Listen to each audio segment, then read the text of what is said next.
problema, no? Kaya kailangan isaalang-alang din natin na ano man ang mayroon tayo sa mundong ibabaw, sigurado tayo na babalik din tayo sa day after. So ito yung mga programa na inihanda natin ang sarili natin na pagdating ng panahon ay tayo po ay handang-handa. So yung Erano Development Council, nandito yung ating mga mayor ng Matanog, Buldol, pati itong mga vice mayor natin. Sinusuportahan natin ang programa ng ating mga religious sector para at least kung ano yung mga programa nila ay mas mapadali.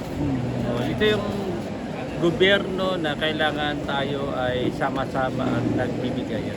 Kasi ito, gusto natin na lahat ng ating mga kababayan ay ma-involved, no?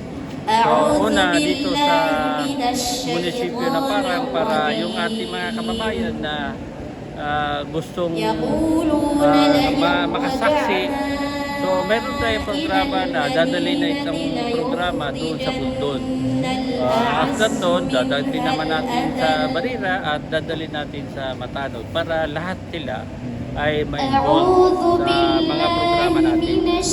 May mga schedule na ito. Kasi itong mga napili natin na mga contestant, no? Ito yung napili nila sa municipal level. So ito within the Erano corridor ay meron din silang paligsahan. May mga criteria ito na bago sila naisabak dito sa level ay dumaan muna sila sa municipal level. May mga lahat yan sila binibigyan natin para at least ma-encourage sila na pag first honor may mga corresponding prizes sila. Ito ay yung sabi nila na samahan ng Cycle Pura ng Iranon Corridor. So yung Cycle Pura, may mga Cycle Pura ng Buldol, may Cycle Pura ng Matanog, ng Barira at Parang. So within the 4 municipalities, ito yung magtatagisan ng galing. Itong banal na buwan ng Ramadan ay buwan ng kung saan ay nagbibigayan. Kung meron man tayong hindi natin naging kasundo, meron tayong mga problema, ito na yung panahon na tayo po ay nagkakaroon ng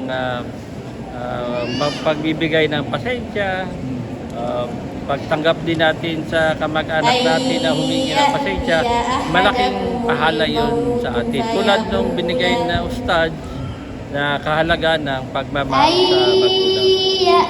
So, para po sa ating mga kababayan, suportahan po natin ang lahat ng programa na mga usas ng ating mga leader. Ito yung magiging susi natin na makuha natin ang kaginawan dito sa mundong ibabaw at ang pinaka-importante is yung day after, Ramadan Mubarak.